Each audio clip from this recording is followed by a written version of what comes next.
एक ऐसा सुपरस्टार जिसके नाम से कभी थिएटर हाउसफुल हो जाया करते थे, जिसकी एक झलक के लिए लोग घंटों इंतजार करते थे। फिर एक वक्त ऐसा भी आया जब लोग कहने लगे शाहरुख खान का दौर खत्म हो गया है। लेकिन कहानी यहां खत्म नहीं हुई। एक ऐसा लड़का जिसने टेलीविजन से अपने करियर की शुरुआत की, जिसने फिल्मों में हीरो बनने से पहले नेगेटिव किरदार निभाए, फिर रोमांस का बादशाह बना, और जब लगा कि उसका करियर अपने सबसे मुश्किल दौर में पहुंच चुका है, तभी उसने ऐसा कमबैक किया जिसने पूरी फिल्म इंडस्ट्री को हैरान कर दिया। लेकिन सवाल है, आखिर शाहरुख खान ने इतना बड़ा कमबैक किया कैसे? इस कहानी में है संघर्ष, रिजेक्शन, कामयाबी, गिरावट और फिर एक ऐसी वापसी जिसे बॉलीवुड की सबसे शानदार वापसी में गिना जाता है। दिल्ली का वो लड़का। शाहरुख खान का जन्म 2 नवंबर 1965 को दिल्ली में हुआ था। उनका बचपन किसी फिल्मी सुपरस्टार जैसा नहीं था। दिल्ली में पढ़ाई के साथ साथ उन्हें खेल और अभिनय में भी काफी दिलचस्पी थी। लेकिन जिंदगी ने उन्हें बहुत कम उम्र में ही कई मुश्किलों का सामना करवाया। अपने माता पिता को खोने के बाद शाहरुख मुंबई पहुंचे। मुंबई में उनके पास न कोई फिल्मी परिवार था, न कोई बड़ा गॉडफादर, और न ही बॉलीवुड में एंट्री की कोई गारंटी। उनके पास अगर कुछ था तो वो था अभिनय का जुनून और खुद पर भरोसा। 1990 के दशक की शुरुआत में शाहरुख खान ने टेलीविजन से अपने अभिनय करियर की शुरुआत की। फौजी और सर्कस जैसे धारावाहिकों ने उन्हें पहचान दिलाई। इसके बाद बॉलीवुड के दरवाजे उनके लिए खुल गए। लेकिन शाहरुख ने फिल्मों में अपनी शुरुआत किसी रोमांटिक हीरो के रूप में नहीं की। उन्होंने शुरुआत में ऐसे किरदार निभाए जिनमें एक अलग तरह की नकारात्मकता और जुनून दिखाई देता था। बाजीगर और डर जैसी फिल्मों ने दर्शकों को बता दिया कि ये अभिनेता सिर्फ चॉकलेट बॉय नहीं है, ये जोखिम लेने से डरता नहीं है। और फिर आई वो फिल्म जिसने शाहरुख खान की पूरी जिंदगी बदल दी, दिलवाले दुल्हनिया ले जाएंगे।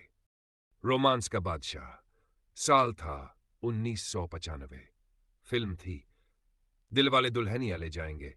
राज और सिमरन की प्रेम कहानी ने शाहरुख खान को एक अलग ही मुकाम पर पहुंचा दिया। अब शाहरुख सिर्फ एक अभिनेता नहीं थे, वो बन चुके थे बॉलीवुड के रोमांस के बादशाह। इसके बाद आईं दिल तो पागल है, कुछ कुछ होता है, कभी खुशी कभी गम जैसी बड़ी फिल्में। एक के बाद एक कामयाबियां शाहरुख खान के नाम होती चली गई। उनका नाम सिर्फ बॉक्स ऑफिस पर नहीं, बल्कि करोड़ों लोगों के दिलों में बस चुका था।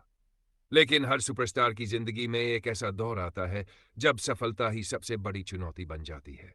2000 के दशक के आखिर और 2010 के दशक में भी शाहरुख खान का स्टारडम बहुत बड़ा था। लेकिन सिनेमा बदल रहा था, दर्शकों की पसंद बदल रही थी, नई पीढ़ी के कलाकार सामने आ रहे थे, और शाहरुख की कुछ फिल्में दर्शकों पर वो असर नहीं छोड़ पाई जिसकी उनसे उम्मीद की जाती थी। रावण, जब हैरी मेट सेजल, और फिर जीरो।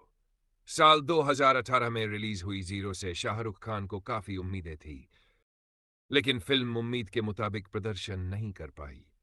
और इसके बाद शाहरुख खान ने फिल्मों से एक लंबा ब्रेक ले लिया, 4 साल का सन्नाटा। यही वो दौर था जब सोशल मीडिया पर एक सवाल तेजी से उठने लगा, क्या शाहरुख खान का करियर खत्म हो गया? जो सुपरस्टार कभी लगातार बड़े पर्दे पर दिखाई देता था, वो अब थिएटर से दूर था। लोग इंतजार कर रहे थे कि शाहरुख कब वापस आएंगे। लेकिन शाहरुख के लिए यह सिर्फ एक ब्रेक नहीं था, यह था एक रीसेट। उन्होंने जल्दबाजी में कोई फिल्म नहीं चुनी। वो इंतजार कर रहे थे एक सही कहानी का, एक सही किरदार का और सही वक्त का। फिर आया साल 2023, और यही साल शाहरुख खान के करियर का सबसे बड़ा मोड़ बनने वाला था। पठान, बादशाह की वापसी, जनवरी 2023। फिल्म। शाहरुख खान बड़े पर्दे पर वापस लौटे, लेकिन इस बार वो रोमांटिक हीरो बनकर नहीं आए थे। इस बार वो आए थे एक जबरदस्त एक्शन हीरो बनकर। फिल्म रिलीज हुई और थिएटर में ऐसा माहौल बना जिसने सभी को हैरान कर दिया। लोग सिर्फ फिल्म देखने नहीं आए थे, लोग अपने पुराने सुपरस्टार को वापस देखने आए थे। शाहरुख का स्टारडम एक बार फिर साबित हो गया। बादशाह वापस आ चुका था, लेकिन असली धमाका अभी बाकी था। एक साल में 3 बार शाहरुख खान। साल 2023 में शाहरुख खान की सिर्फ एक फिल्म नहीं आई, बल्कि उनकी 3 बड़ी फिल्में दर्शकों के सामने आईं, पठान, जवान और डंकी।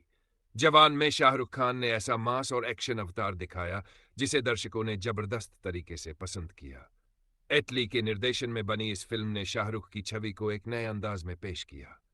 फिर आई डंकी, जहां उन्होंने एक भावनात्मक और सामाजिक कहानी के जरिए दर्शकों को अलग तरह से जोड़ने की कोशिश की। यानी एक ही साल में शाहरुख ने दर्शकों को एक्शन दिया, मास एंटरटेनमेंट दिया, इमोशन दिया और अपना स्टारडम भी दोबारा साबित कर दिया। भाग 8 आखिर कमबैक का असली राज क्या था? अब सबसे बड़ा सवाल, शाहरुख खान का कमबैक इतना बड़ा क्यों हुआ? क्या सिर्फ इसलिए कि उन्होंने पठान और जवान जैसी फिल्में की? इसके पीछे कई बड़ी वजहें थी। नंबर 1, उन्होंने अपनी छवि बदली। शाहरुख समझ चुके थे कि दर्शक उन्हें सिर्फ रोमांटिक हीरो के रूप में नहीं देखना चाहते, इसलिए उन्होंने एक्शन और मास सिनेमा को पूरी तरह अपनाया।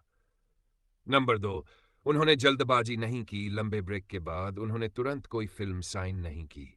उन्होंने इंतजार किया और अपने अगले कदम को नंबर 3, दर्शकों से उनका रिश्ता कभी खत्म नहीं हुआ।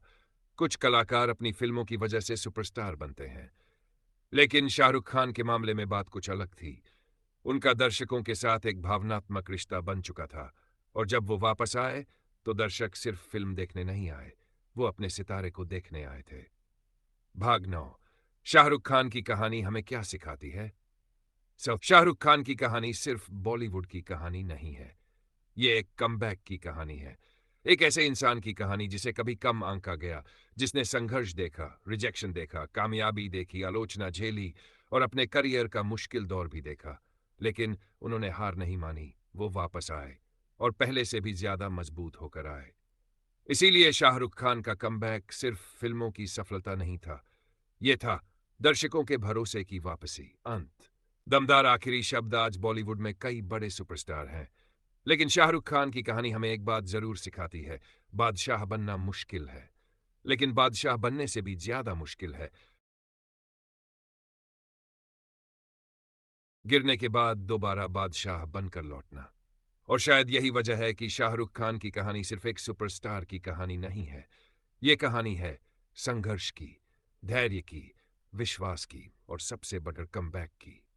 तो आपके हिसाब से बताइए, क्या शाहरुख खान बॉलीवुड के सबसे बड़े कमबैक किंग्स में से एक हैं? अपनी राय कमेंट में जरूर बताइए। और अगर आपको बॉलीवुड के सुपरस्टार्स की रियल स्ट्रगल, सक्सेस और डाउनफॉल की कहानियां पसंद हैं, तो चैनल को सब्सक्राइब करना मत भूलिए। मिलते हैं अगली कहानी में, क्योंकि कहानी अभी बाकी है।